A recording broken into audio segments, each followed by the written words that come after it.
بسم اللہ الرحمن الرحیم۔ سورہ انفال کی 52 نمبر آیا مبارکہ سے پڑھیں گے، اور یہ 7واں رکوع سورہ انفال کا ہم پڑھ رہے ہیں۔ تیسرا رکوع ہے 10ویں پارے کا۔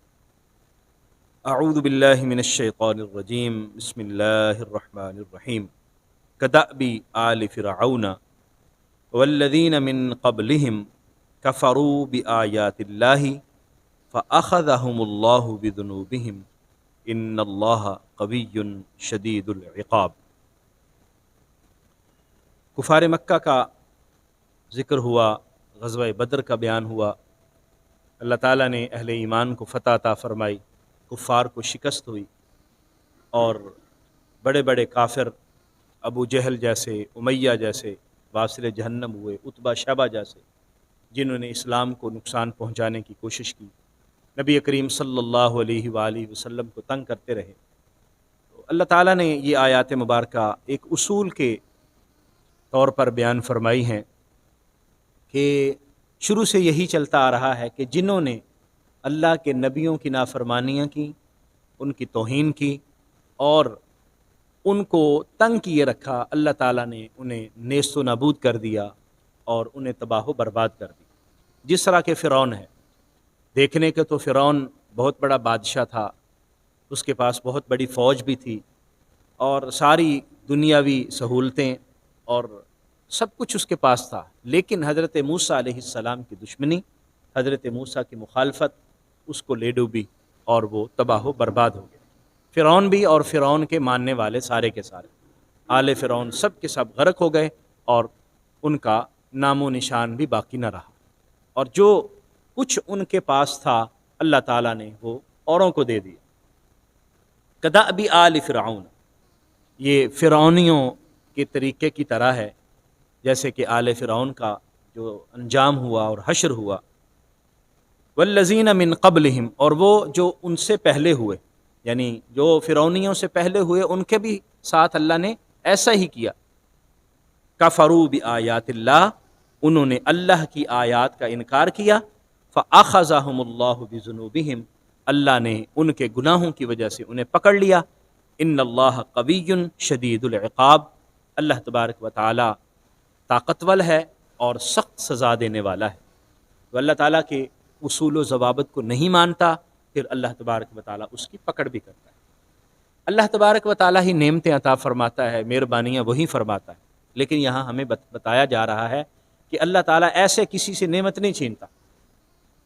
انسان کے پاس نعمت موجود ہوتی ہے، پھر وہ اس سے نعمت چھن جاتی ہے، تو نعمتیں کیوں چھنتی ہیں اس کی یہاں پر وجہ بیان کی کہ نعمت اس وجہ سے چھنتی ہے کہ وہ لوگ خود اللہ تبارک و تعالیٰ کی اس نعمت کو تبدیل کرتے ہیں اور اس نعمت کی بے حرمتی اور بے ادبی کرتے ہیں۔ نبی کریم صلی اللہ علیہ وآلہ وسلم کو اللہ تعالیٰ نے قرآن میں اپنی نعمت قرار دیا اور کفار کا ذکر کیا کہ انہوں نے اللہ کی نعمت کو تبدیل کرنے کی کوشش کی، اور اللہ تعالیٰ نے ان کو نعمت دی اور اپنا فضل فرمایا، مہربانی فرمائی، لیکن انہوں نے اس نعمت کی قدر نہیں کی، تو قدر نہ کرنے کی وجہ سے پھر ان کو سزا ملی۔ ذالک بأن اللہ لم یک مغیرا نعمتا انعمہا، اور اس کی وجہ یہ ہے اللہ کیوں عذاب دیتا ہے، نعمتیں کیوں چھین لیتا ہے، اور اس کی وجہ یہ ہے کہ اللہ تبارک و تعالی لم یک مغیرا، تبدیل نہیں فرماتا، نعمتا انعمہا علی قوم، اس نعمت کو جو اللہ تعالیٰ نے کسی قوم کو عطا فرمائی، جو نعمت کسی قوم کو ملی ہو اللہ اس کو تبدیل نہیں فرماتا۔ حتی یغیروا ما بانفسہم، حتیٰ کہ وہ خود اپنے آپ کو تبدیل کر لے، اس نعمت کے حقدار نہیں ٹھہرتے۔ اللہ تبارک و تعالیٰ کی مہربانیاں آتی ہیں لیکن وہ اپنے آپ کو تبدیل کر چکے ہوتے ہیں اور وہ اللہ تعالیٰ کی نعمتوں کے سزاوار نہیں ٹھہرتے۔ وَأَنَّ اللَّهَ سَمِيعٌ عَلِيمٌ، اللہ تبارک و تعالیٰ سب کچھ سننے والا اور جاننے والا ہے۔ ہم حقیقت حال تو اللہ سے چھپا نہیں سکتے، اللہ تعالیٰ دیکھ بھی رہا ہے، اللہ تعالیٰ سن بھی رہا ہے اور ہر وہ چیز سے واقف اور آگاہ ہے۔ کدأب آل فرعون، پھر دوبارہ ذکر کیا گیا وہی طریقہ جو آل فرعون کا، والذین من قبلہم، اور جو ان سے پہلے لوگوں کا۔ کذبوا بآیات ربہم، انہوں نے اللہ کی آیات کو جھٹلایا۔ پیچھے آیت مبارکہ میں ذکر فرمایا تھا کہ اللہ کی آیات کا انکار کیا، یہاں پر ہے اللہ کی آیات کو جھٹلا دیا، تکذیب کر دی اور سمجھا کہ یہ غلط ہے۔ نبی کریم صلی اللہ علیہ وآلہ وسلم کو نعوذ باللہ جو صادق اور امین تھے، جنہوں نے ساری عمر کبھی جھوٹ کا مطلب سہارا نہیں لیا اور ان کی ذات ببرکات میں جھوٹ کا شائبہ تک نہیں تھا، جب انہوں نے اعلان نبوت کیا تو کافر کہنے لگے کہ یہ غلط بیانی کرتے ہیں، یہ نعوذ باللہ جھوٹ بولتے ہیں۔ تو کذبوا بآیات، اللہ تعالیٰ کی آیات کو جھٹلا دیا۔ قرآن کی آیات اتری تو کہنے لگے کہ یہ خود اپنی طرف سے بنا کے لاتے ہیں اور کہتے ہیں کہ اللہ کی طرف سے نازل ہوا۔ تو قرآن نے چیلنج کیا کہ پھر تم بھی اس طرح کی آیات بنا لاؤ، اللہ کی آیات کو جھٹلا دیا۔ فَأَهْلَكْنَاهُمْ بِذُنُوبِهِمْ، اللہ تعالیٰ نے ان کے گناہوں کی وجہ سے انہیں ہلاک کیا۔ وَأَغْرَقْنَا آلَ فِرْعَوْنَ، اور آل فرعون کو غرق کر دیا۔ سب کے سب کتنی بڑی نعمتیں تھیں ان کے پاس، کیا کیا سہولتیں تھیں ان کے پاس، اور دنیا پر حکومت کر رہے تھے۔ مصر کا وہ زرخیز خطہ تھا ان کے پاس، کس قدر اللہ تعالیٰ کی نعمتیں تھیں ان کے پاس، لیکن اللہ تعالیٰ کے جو احکام تھے ان کو جھٹلا دیا۔ نبی آئے، ان کے ساتھ بدتمیزی کی، انہیں جھوٹا کہا اور ان کو نعوذ باللہ تنگ کرتے رہے، یہاں تک کہ جنگ کے لیے تیار ہو گئے۔ اور اللہ تعالیٰ نے حضرت موسیٰ کو حکم دیا کہ آپ یہاں سے نکلیں۔ یہ پھر بھی آرام سے نہیں بیٹھے اور پیچھے نکل کھڑے ہوئے، یہاں تک کہ ان کے آنکھوں کے آگے پٹی آ گئی کہ دیکھ رہے ہیں کہ حضرت موسیٰ علیہ السلام پانی پر عصا مارتے ہیں، رستے بن جاتے ہیں اور وہ نکل جاتے ہیں۔ دیکھ رہے ہیں کہ اللہ تعالیٰ نے ان کو یہ کرم اور مہربانی عطا فرمائی کہ باوجود اس کے کہ وہاں پر بہت سارا پانی تھا اور وہ پھر بھی خشک رستے بن گئے اور وہ نکل گئے۔ تو ان کے اوپر اللہ کا کرم ہے، اللہ کا فضل ہے، معجزے بھی دیکھے، لیکن تکبر، غرور اور انانیت کی پٹی نے انہیں گمراہ کیے رکھا۔ نتیجہ کیا نکلا؟